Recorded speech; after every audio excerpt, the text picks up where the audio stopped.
Football at 4, powered by the Inside the Birds podcast. And joining us for a Friday edition of the show, it is Adam Caplan, NFL insider, joins us right now here on 97.3 ESPN. Of course, the Inside the Birds podcast with Adam and Jeff, and of course, InsideTheBirds.com, as well as with Andrew DeCecco's coverage. Adam, how you doing today? Josh, always glad to be with you, my friend. It's been a while since you and I have been on the air together, so good to be back with you. And yeah, look, we dropped our latest show this morning. We did our Intel with Greg Cosell. Our first college series just came out this week. And probably about 30 receivers. We probably wound up speaking about 15 more than we planned to. It just we rolled through a lot of players, and we will probably continue to do more. We pretty much covered all the top receivers. So if you're into the draft, you're into the Eagles, no matter what team you're actually listening to us about, we've covered every top receiver that you can possibly think of for the draft. And we got Greg's reaction to some of the other stuff around the league, so it was really good doing that. And our next series with Greg will drop Wednesday morning at 6 a.m. Eastern. Yeah, if anybody hasn't heard the Intel with Greg Cosell, it's elite stuff you guys got with him. It's just incredible insight. And it's funny because some of the things that Jason Avant was saying to me on Football at 4 on Tuesday, Greg repeated some of that on Wednesday's Intel. So it was like, inside the bird symmetry going on. Yeah, it's great to have Avant on there from the Q&A show. Jason and Quentin Mike will be back with us in the fall. We hope to get them started up again over the next couple of weeks for the draft coverage. But yeah, look, it's when you talk about the draft, this is when we actually start. We always do free agency first. You can't really cover both at the same time. It's really difficult.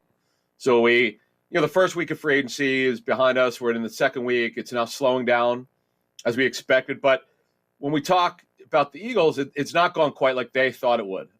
In our reporting, we'd said coming out of the combine, the Eagles are going to be very aggressive, and they sure were. They tried to be aggressive, but the other side has something to say to it. It's 50% of it is contacting agents, or they contact you, and you have negotiations. And the Eagles were in on 3 or 4 big-time players, but the problem is, what does the player want? What's he willing to do? What's the agent willing to do? And unfortunately, they didn't hit it. They hit one out of the park, but the rest did not happen. Well, something you guys have talked about on the podcast, you mentioned some of those targets, Adam. Obviously, they were interested in Calvin Ridley, but he's suspended, so that didn't work out. Yep. Allen Robinson, he signed with the Rams for a pretty good amount of money. Juju is now in Kansas City. And now Richie James is signed with the Giants. So, while people may say, well, what are the Eagles doing? It's not like they're sitting on their hands. Yeah, no, look, we nailed it coming out of the combine. They were going to be very aggressive. We don't control what teams do. Just, people say, well, you said this was going to happen. We never said they were going to sign 15 players. We said they're going to try to sign some specific big-time players, and they sure did that. Unlike last year when they were locked into the dead money on the cap after the Wentz trade. So, look, they try to do it. It is interesting, and we're aware of the comments in social media. They're very fair. Why aren't these free agents signing here, particularly some on offense, some on defense? We're going to have something on our Monday morning show that we got from a couple agents, which is fascinating. Their opinion. We asked some agents.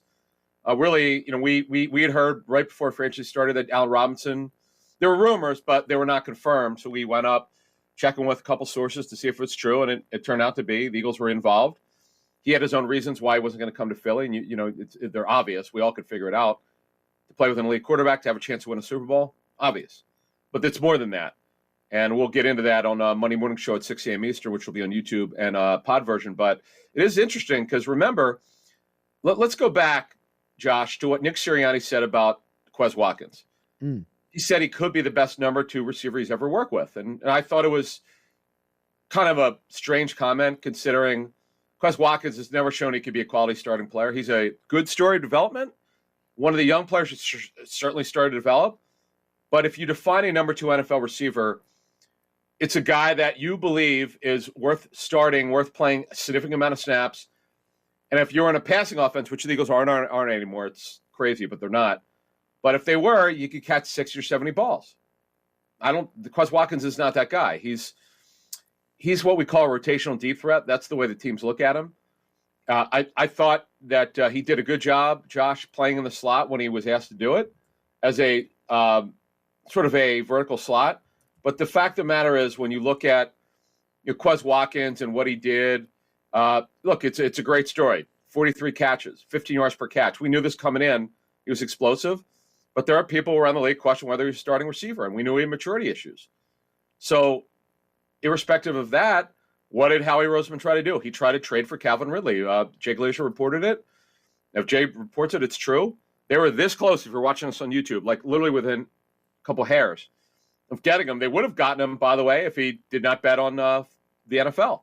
He would have been an Eagle. The Eagles had it worked out, but Atlanta couldn't go through with it because they knew he's being investigated. Allen Robinson, we're told they were one of the finalists for Allen Robinson. Juju Smith-Schuster, we were told they were very low on their offer, or the money they discussed with the agent. Richie James, they were one of 2 finalists, but we'll have more information on that on Monday, kind of what he was thinking. But they looked at him, just so you know, Josh, more for a kickoff and punt returner, because you know how atrocious the return game was last season. Right. Son Reddick, that was one of their 3 top targets. They got one of them. Who $15 million a year, 2-year structure, and Marcus Williams, they were the finalists. They were super close to getting him, and Jeff would have been happy because he could have stopped talking about the Eagles not getting a safety, and they were. That's what's fascinating, Josh. They were going to pay market. This is something we failed to discuss on our show, which we should have. It now shows, Josh, that the Eagles are willing to invest either high cash, or potentially, now we'll see. They know that they have to do it. Or spend a high draft pick, maybe a second-round pick on a safety. I don't see a first. So they're giving you the answers to the test. Being that they're in on these players, they clearly were going to be very aggressive. And now that they didn't get it, you would think they'll go into the draft trying to do this. NFL insider Adam Caplan joining us here, Football at 4, powered by the Inside the Birds podcast at InsideTheBirds.com. You can follow Adam on Twitter at KaplanNFL. The one receiver they did get was the Nick Sirianni connection. Zach Pascal, 1-year deal. Jason Avant said earlier this week, Adam, he's a situational receiver. So the Eagles got a Sirianni guy on a 1-year deal, a situational receiver, as Avant describes it. Yeah, look, just to understand what he is. Again, understanding personnel is understanding what a guy is. We just discussed Quez Watkins. He was a marginal starting receiver, but a good story development. Zach Pascal will never be any better than he really is. He's a backup, physical, smart, tough, does everything you ask. He's more of a slot receiver than outside. He's a big slot. He's about 6'1" and 0.2 of an inch. He's not fast. He's here. Everybody knew. We had said about a week and a half ago that the Eagles are probably going to try to they have interest in him, is what we had said. But now what we don't know, and I'm not so sure they would have signed him if they got Allen Robinson. Because remember, Jalen Reagor's still on the team. Greg Ward, they re-signed. Eagles running it back with re-signing 4 players this week, which is kind of funny. But overall, I think when you look at Zach Pascal, the reason why he started last year is 2 reasons. And I think this is what completely missed on people who are upset. He only played a lot for 2 reasons. T.Y. Hilton suffered a significant injury, and Paris Campbell once again got hurt and missed significant time. So he went from being their 4th receiver to their 2nd for a lot of the season. So just to understand what the guy is and what he isn't, I think we need to understand that before we throw our hands up in the air and start screaming. But people are acting like this is going to – but trust me, and we'll get into the other signings.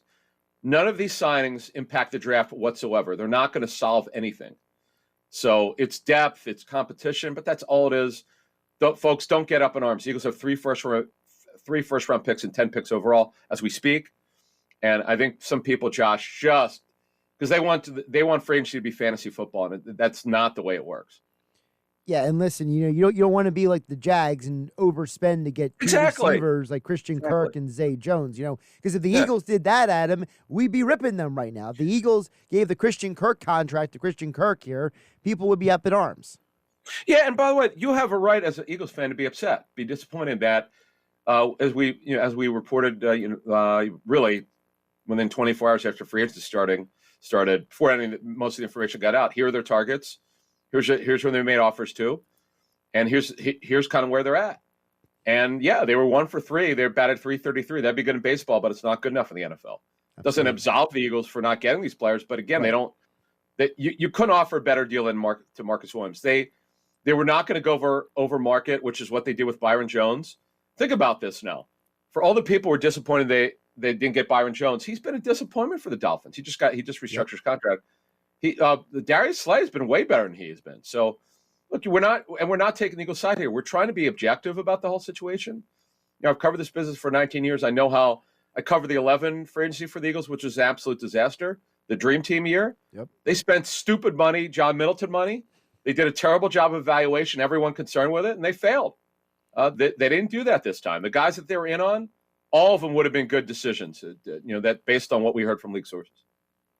You mentioned the guys they did re-sign, Adam. Boston Scott, Greg Ward, Derek Barnett, Anthony Harris.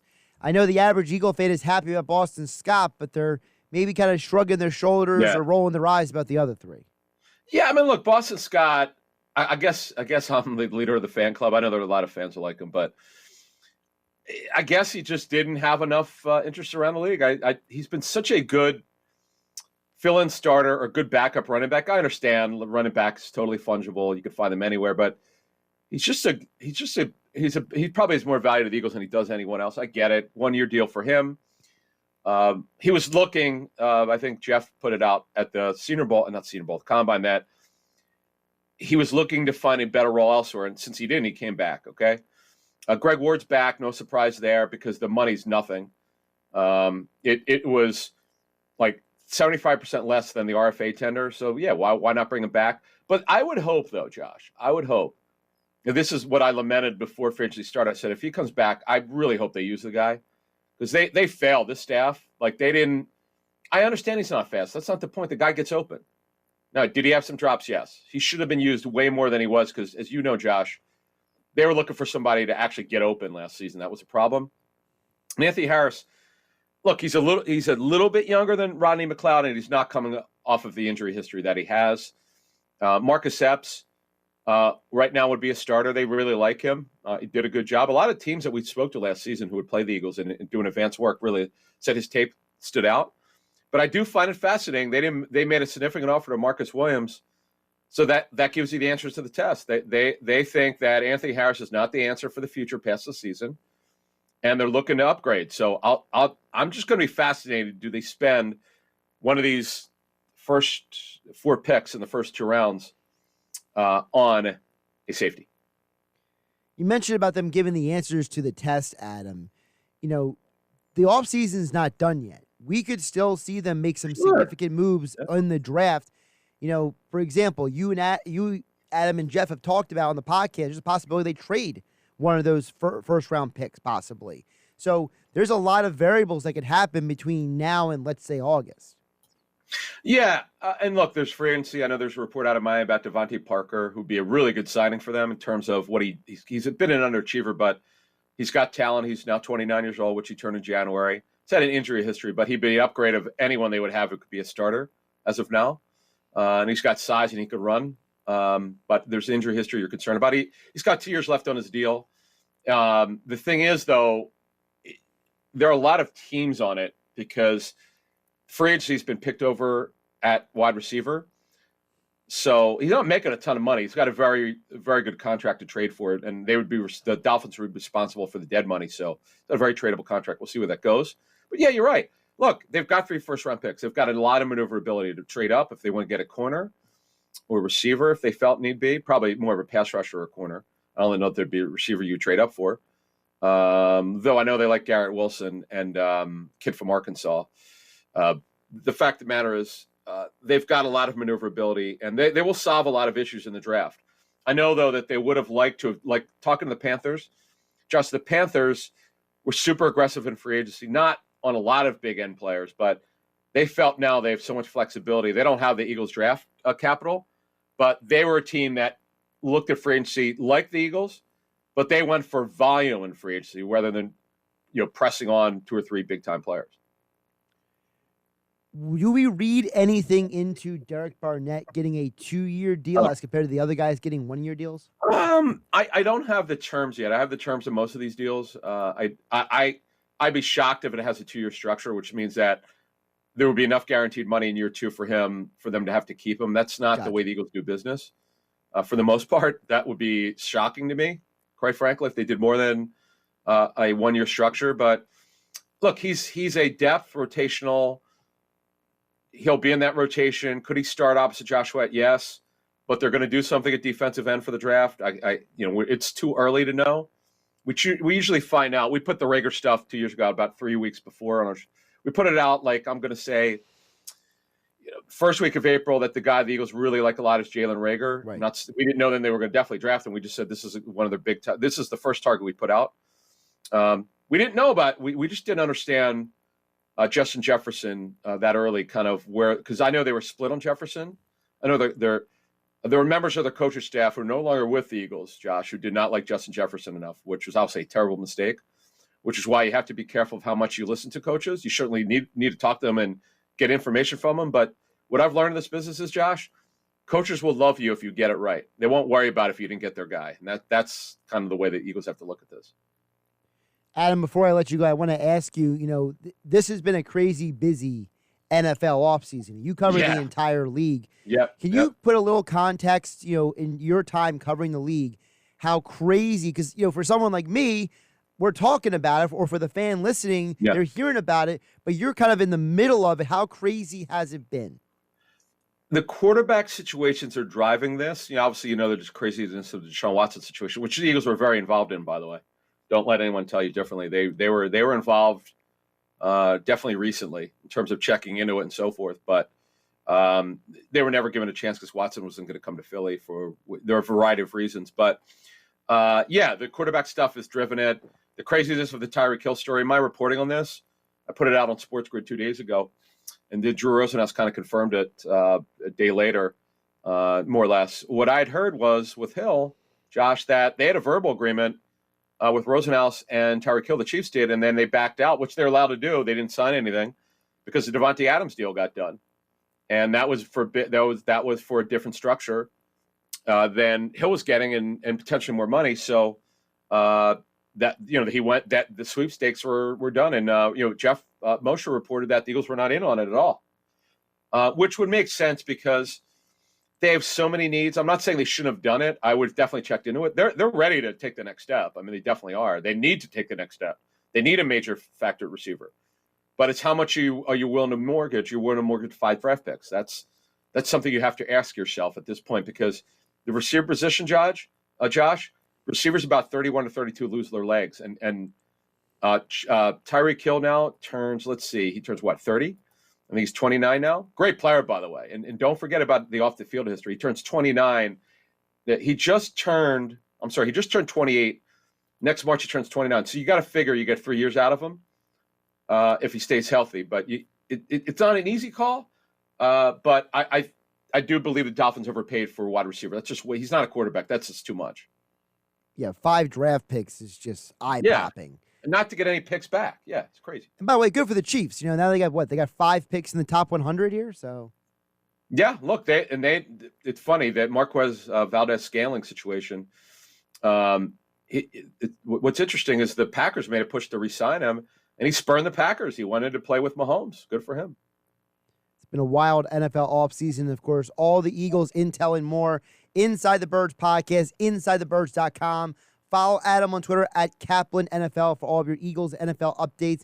And join us right here on a Friday edition of Football at 4 on 97.3 ESPN. Adam, great stuff today. Thank you.